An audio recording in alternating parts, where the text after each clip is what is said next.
Hello, good morning, जोहार। आज तारीख 4 मई, दिन है शनिवार। समय हो चला है झारखंड की खबरों को जानने का, लेकिन उससे पहले अभी तक आपने चैनल को सब्सक्राइब नहीं किया तो चैनल को सब्सक्राइब कर लीजिए, वीडियो को एक लाइक कर दीजिए। चलिए जानते हैं झारखंड की प्रमुख बड़ी खबरों को। रांची में गर्मी का तांडव 40 के पार पहुंचा पारा, इस दिन से राहत की है उम्मीद। राजधानी रांची समेत पूरे राज्य में तेज धूप ने आम जनों की परेशानी बढ़ा दी है। रोजमर्रा की जिंदगी सड़कों पर गुजारने वालों के लिए तपती गर्मी कठिन साबित हो रही है। डिहाइड्रेशन और हीट वेव की चपेट में आने का खतरा बना रहता है। वहीं मौसम विज्ञान केंद्र रांची ने भी आम लोगों व किसानों के लिए बुलेटिन जारी करते हुए तेज धूप से बचकर रहने की नसीहत दी है। राजधानी रांची का तापमान 40 के पार पहुंच चुका है।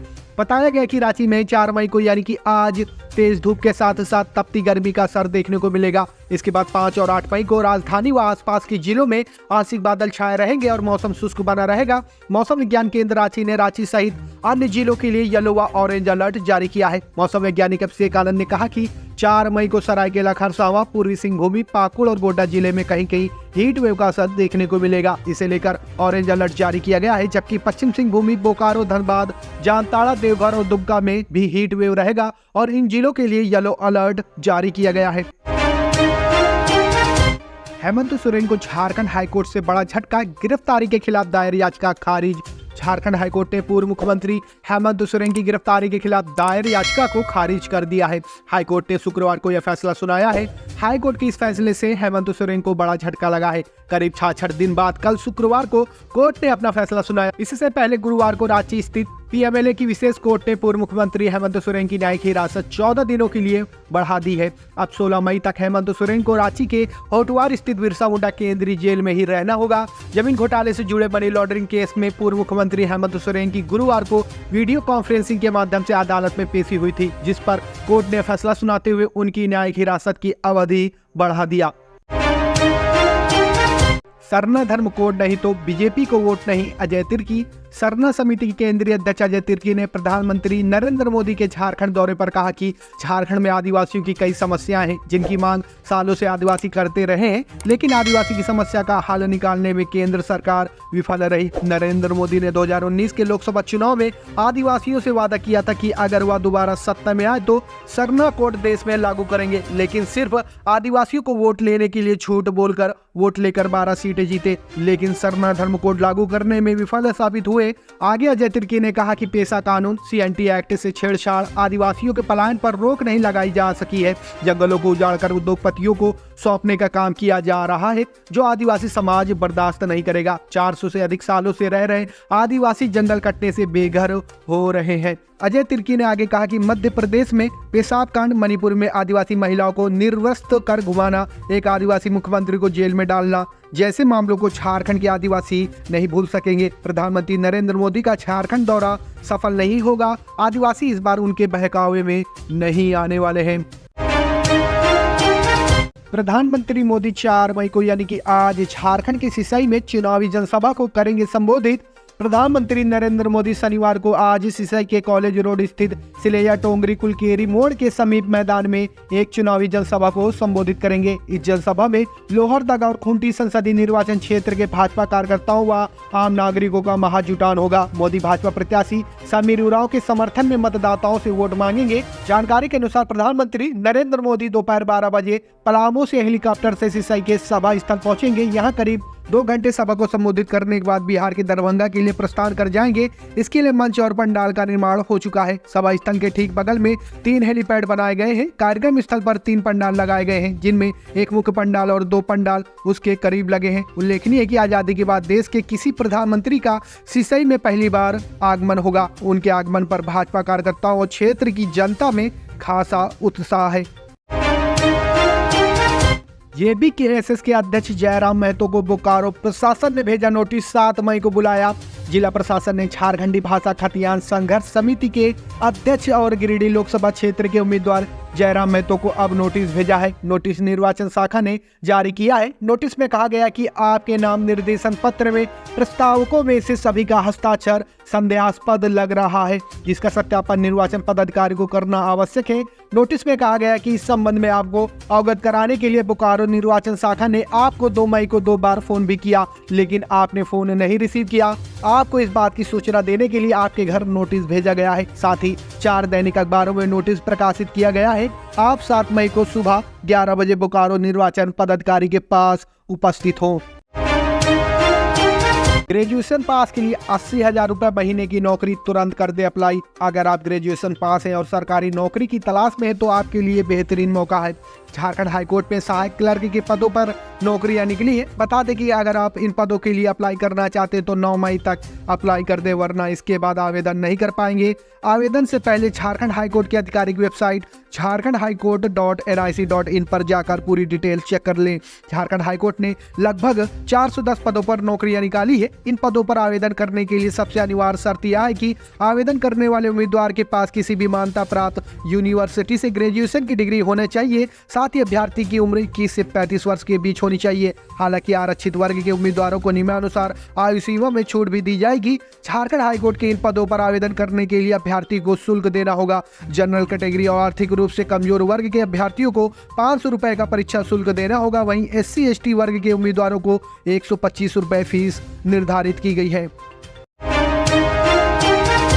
चारपाई पर बैठकर नामांकन भरने पहुंचा प्रत्याशी, बोला जड़ से खत्म कर दूंगा सभी समस्याएं। लोकसभा चुनाव के लिए नामांकन दाखिल करने आ रहे प्रत्याशियों का अलग ही अंदाज देखने को मिल रहा है। वोट पाने की उम्मीद में उम्मीदवार तरह तरह से जनता को लुभाने की कोशिश कर रहे हैं। झारखंड के चतरा से एक ऐसे ही उम्मीदवार का वीडियो सामने आया है, जहां बहुजन मुक्ति पार्टी के प्रत्याशी महेश बांडो चारपाई पर उपायुक्त कार्यालय पहुंचे और अपना पर्चा दाखिल किया। इस घटना का वीडियो सोशल मीडिया पर वायरल हो रहा है। नामांकन दाखिल करने के बाद महेश बांडो ने कहा कि चतरा की समस्याओं को लेकर वे चुनाव लड़ने के लिए मैदान पर उतरे हैं। इस लोकसभा क्षेत्र में कई समस्याएं हैं और उन्हें जड़ से खत्म करना बेहद जरूरी है। टंडवा, बरकागांव या कोयलेरी का इलाका हो, यहाँ की सड़कें खस्ता हाल है। चतरा में अभी भारतमाला सड़क परियोजना आई हुई है, जिसके चलते जिले के 67 गाँव प्रभावित हो रहे हैं। फील्ड फायरिंग रेंज से 321 गांव प्रभावित है। इसके अलावा महेश ने कहा कि खटिया उनका चुनावी चिन्ह है, क्योंकि हम खटिया पर पैदा होता है, खटिया पर खेलते हैं और खटिया पर ही मर जाते हैं। इसलिए खटिया बेहद महत्वपूर्ण है। जनता से उन्हें प्यार मिल रहा है। अगर वे इस चुनाव में जीत जाते हैं तो सभी समस्याएं जड़ से खत्म हो जाएंगी। झारखंड हाईकोर्ट से पूर्व CM हेमंत सोरेन को बड़ी राहत, शर्तों के साथ अपने चाचा के श्राद्ध कर्म में हो सकेंगे शामिल। झारखंड हाईकोर्ट से पूर्व CM हेमंत सोरेन को बड़ी राहत मिली है। जस्टिस R मुखोपाध्याय की अदालत ने शुक्रवार को उन्हें अपने चाचा के श्राद्ध कर्म में 6 मई को कुछ शर्तों के साथ शामिल होने की अनुमति दे दी है। हालांकि वह पुलिस कस्टडी में इस कार्यक्रम में शामिल होंगे। इस दौरान वह मीडिया से भी बात नहीं कर सकेंगे। इससे पहले अदालत ने हेमंत सोरेन को अपने चाचा के अंतिम संस्कार में औपबंधिक जमानत देने से इनकार कर दिया। गौरतलब है कि 31 जनवरी को ED ने उन्हें जमीन घोटाले मामले में पूछताछ के बाद गिरफ्तार कर लिया था। चतरा में सुरक्षा बलों ने 1 दर्जन IED किया बरामद। जिले के कुसमाहा जंगल से सुरक्षा बलों ने शुक्रवार को 1 दर्जन IED बम बरामद किया। बम निरोधक दस्ते की टीम ने बरामद IED को मौके पर नष्ट कर दिया। जानकारी के मुताबिक चतरा जिले के प्रतापपुर थाना क्षेत्र स्थित कुसमाहा जंगल में सर्चिंग के दौरान CRPF और जिला पुलिस की संयुक्त टीम ने 1.5 किलो के 1 दर्जन IED बम बरामद किया, जिसे BDS की टीम ने मौके पर नष्ट कर दिया। इलाके में सुरक्षा बलों का सर्च अभियान जारी है। रांची में PM मोदी का मेगा रोड शो, एक झलक पाने के लिए उमड़े लोग। मोदी के नारे के बीच PM नरेंद्र मोदी ने शुक्रवार की शाम रांची में रोड शो किया। उनकी एक झलक पाने को इनू चौक से लेकर रातू रोड, न्यू मार्केट चौराहा तक सड़कों के दोनों ओर भारी तादाद में लोग मौजूद रहे। PM मोदी खुली जीप पर सवार होकर करीब 2 किलोमीटर तक चले। उनके साथ रांची के भाजपा सांसद एवं प्रत्याशी संजय सेठ और झारखंड विधानसभा में नेता प्रतिपक्ष अमर कुमार बावरी भी रहे। प्रधानमंत्री मोदी ने कभी हाथ हिलाए तो कभी दोनों हाथ जोड़कर लोगों का अभिवादन स्वीकार किया। रास्ते में कई जगहों पर लोगों ने उन पर फूल बरसाए। उनमें महिलाओं की भी बड़ी तादाद थी। PM मोदी के हाथ में भाजपा के चुनाव चिन्ह कमल का छोटा कटआउट था, जिसे दिखाकर उन्होंने पार्टी के पक्ष में मतदान की मौन अपील की। स्कूल में 5वीं के छात्र की अचानक मौत से मचा हड़कंप। झारखंड के रामगढ़ जिले में शुक्रवार की सुबह एक आवासीय विद्यालय के 11 वर्षीय छात्र की स्कूल के मैदान में कथित तौर पर शारीरिक गतिविधियों के दौरान मौत हो गई। एक अधिकारी ने यह जानकारी दी। रामगढ़ के उपमंडल अधिकारी आशीष गंगवार ने बताया कि कक्षा 5 के छात्र आर्यन कुमार की मौत के मामले में जांच के आदेश जारी कर दिए गए हैं। उपमंडल अधिकारी ने कहा कि जांच पैनल का नेतृत्व रामगढ़ के जिला शिक्षा अधीक्षक संजीत कुमार करेंगे। यह घटना जिले के जारा बस्ती में स्थित राधा गोविंदपुर आवासीय विद्यालय में उस वक्त हुई जब छात्र नियमित शारीरिक गतिविधि में भाग लेने के लिए स्कूल के मैदान में आया था। संस्था के अध्यक्ष BN शाह ने कहा, जिले के मांडू प्रखंड के बसंतपुर का रहने वाला छात्र अचानक जमीन पर गिर गया। उसे सदर अस्पताल ले जाया गया, जहां डॉक्टरों ने उसे मृत घोषित कर दिया। बता दें कि झारखंड के कुछ हिस्सों में भीषण गर्मी की स्थिति को देखते हुए राज्य सरकार ने अगली सूचना तक राज्य भर में किंडरगार्टन से लेकर 8वीं तक की कक्षाएं निलंबित कर दी हैं। DSE ने कहा कि आवासीय विद्यालयों को कक्षाएं निलंबित करने के सरकारी आदेश से छूट दी गई है। उन्होंने कहा कि हमने मौत के मुद्दे को गंभीरता से लिया है और जांच के बाद आवश्यक कार्रवाई की जाएगी।